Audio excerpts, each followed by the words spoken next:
Good morning, everyone. Welcome. My name is Menachem Creditor. It's my honor to serve as scholar in residence and rabbi for UJA Federation of New York. We bring you Torah and music, blessing, and community every weekday. We've been doing so since March 18th, 2020. Today it is Tuesday, December 31st, 2024. The final day of 2024, friends, and we have been coming together for more than 4.5 years to find each other, to learn together, to share Torah. It's broadcast 1208. Thanks, Penny. And it is day 452 of war. It's good to see everyone. I hope that you and yours are safe and well.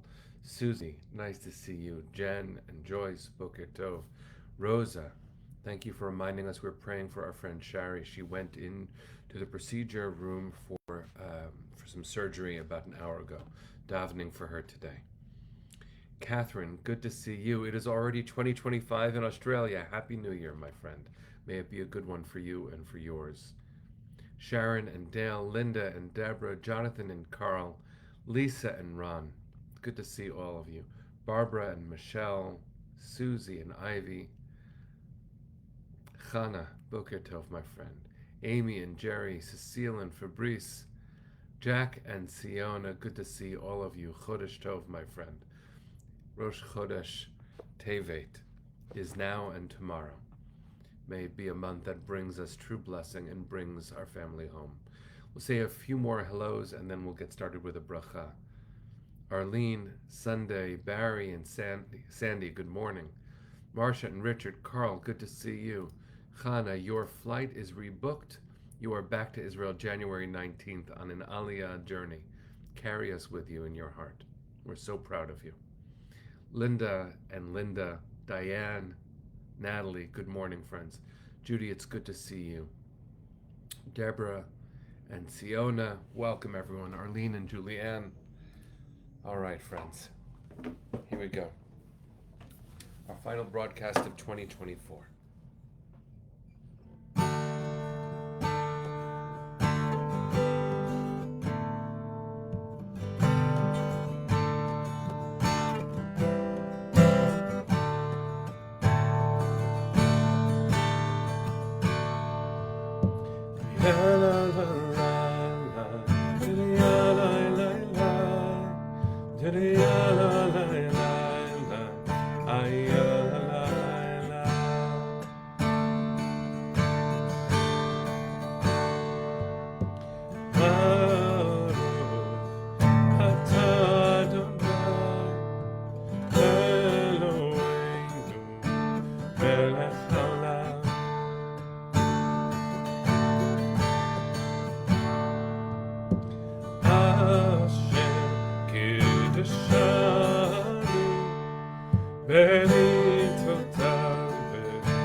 All right, everybody.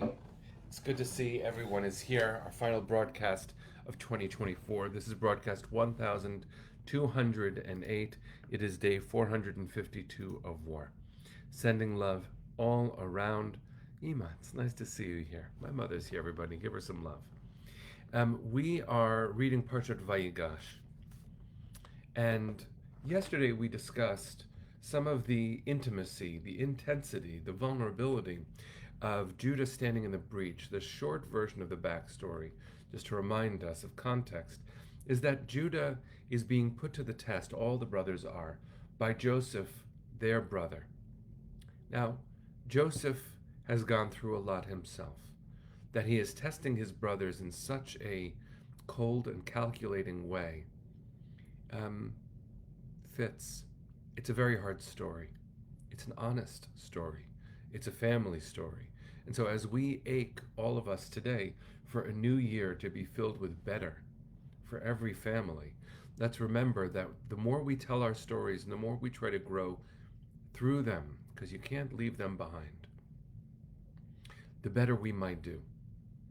So here's what happens when Joseph tests all the brothers. He gives them the opportunity to do again what they did in his childhood, what they did to him. Because once he is gone, and his father believes that he is dead, there is a new youngest child, the only full blood brother of Joseph, born to Rachel and to Jacob, his parents, and that's Benjamin. So Joseph gives the brothers a chance to get rid of their younger brother in a way that their father will never be able to tell. He sets Benjamin up, and Judah steps forward into the breach. In this Torah portion, Judah shows his personal growth, the changes in him. Part of that is, for us, the descendants of the tribe of Judah. Judah, Jewish, Jew. The tribe of Yehudah. For us to know that there is redemption possible through our peoplehood growth. These are not small statements to make. And as a blessing for the year to come and a goodbye to the year that has been, let's think about what must have been in Judah's heart. What were his intentions? Now, obviously, we don't know. Anything the Torah doesn't make explicit is in the realm of drash, is in the realm of speculation. But we are trying our best, friends, aren't we, to bring our best intentions to the new year. Well, let's think about what Judah's intentions were as we work on our own. There is a fascinating midrash that wonders about the word Vayigash, the name of this week's Torah portion. And the verse says that Judah approached Joseph and said, here is his quote in Hebrew, Bi Adoni yedaber na avdecha devar beoznei Adoni, va'al yichar apcha be'avdecha ki chamocha keparo. So this is the English translation that I have in front of me. Please, my Lord, Judah talking to Joseph, let your servant appeal to my Lord, and do not be impatient with your servant, you who are the equal of Pharaoh. And so there's begging here, there's an approach, a physical approach, there are all sorts of things. Here is what the ancient Midrash Breshit Rabbah quotes from rabbis who are speculating. What must Judah's intentions have been? Rabbi Yehuda interpreted it as an approach of war. Let me come close to the ruler. Maybe I have something up my sleeve. That happens elsewhere in Tanakh, actually, with Ehud and Eglon.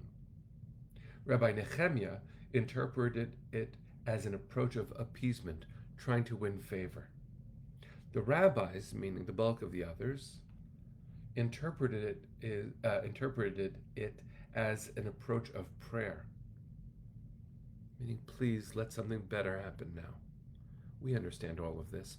This has been a year that includes war, that also includes the attempts at a deal. Please God, may it happen.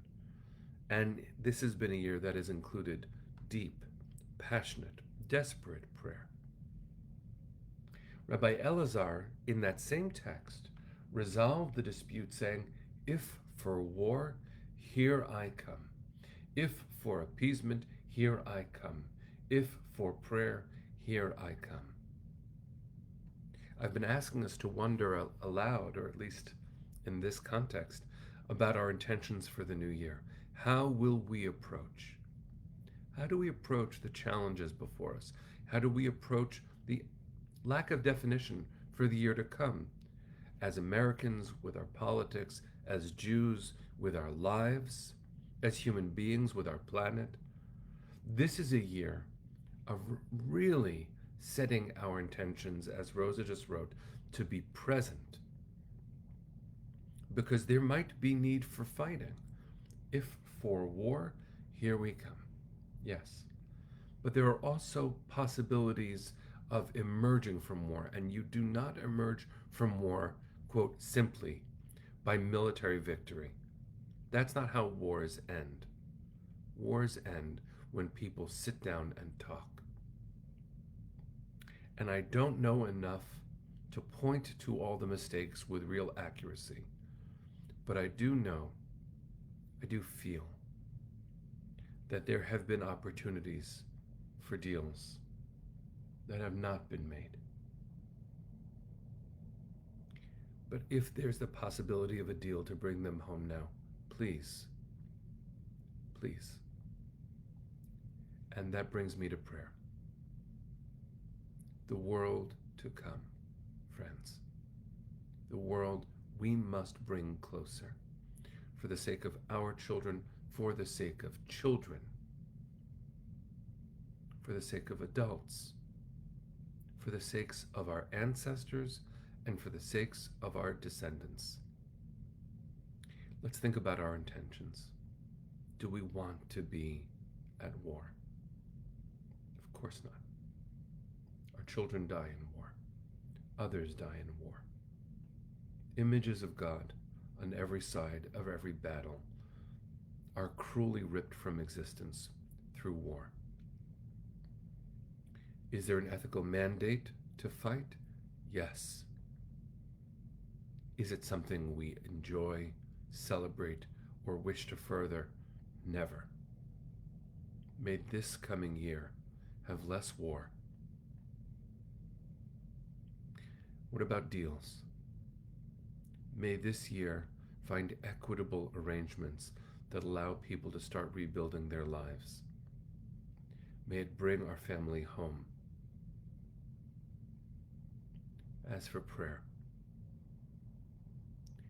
I used to believe that prayer, friends, that prayer was a way of activating heaven. What scholars like Rabbi Mordechai Kaplan, the founder of Reconstructionism, called theurgy. Theurgy means when human beings do a certain ritual, God responds. Like when we say a Misha Berach for healing, and it's fine sometimes to fall into what Joan Didion calls magical thinking. I say the prayer, my friend, my beloved is healed. We know that's not how prayer works, but prayer reminds us of the world we wish to inhabit, and therefore our obligation to be involved. Prayer gives us our hearts back. Prayer reactivates hope. Prayer is a reflective process that sometimes leads us to place our own hands on our own hearts and brings us closer, as Arlene just wrote, to our own capacity for kindness, our own capacity for peace, our own capacities for empathy and love. I bless us in this final broadcast of 2024. Of course, with the capacity and with the will to fight if necessary, but only if necessary.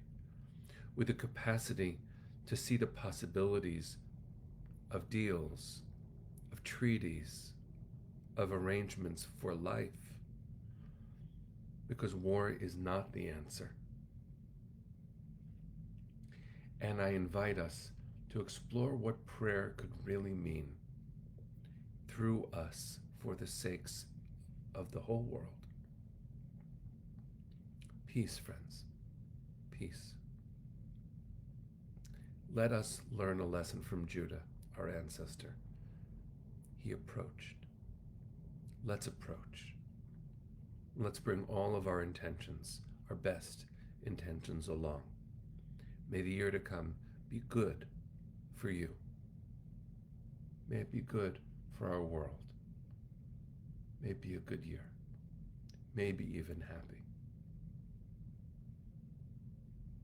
So friends, with hands on hearts, let us pray that the year to come, that the hour to come, that today we will bring them home. Send our hearts to the east, friends.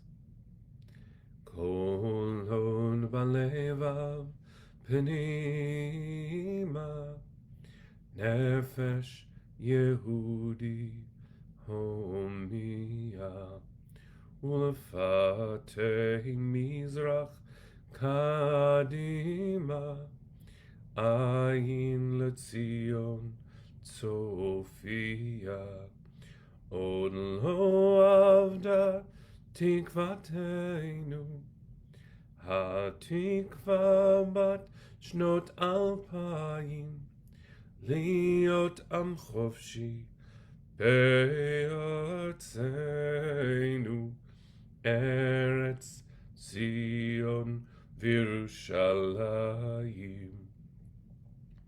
Liot am chofshi, Be'artzeinu, Eretz Zion Virushalayim.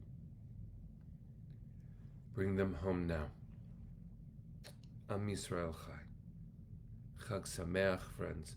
A good 6th day of Hanukkah. May it be a happy new year for you and for yours. See you next year.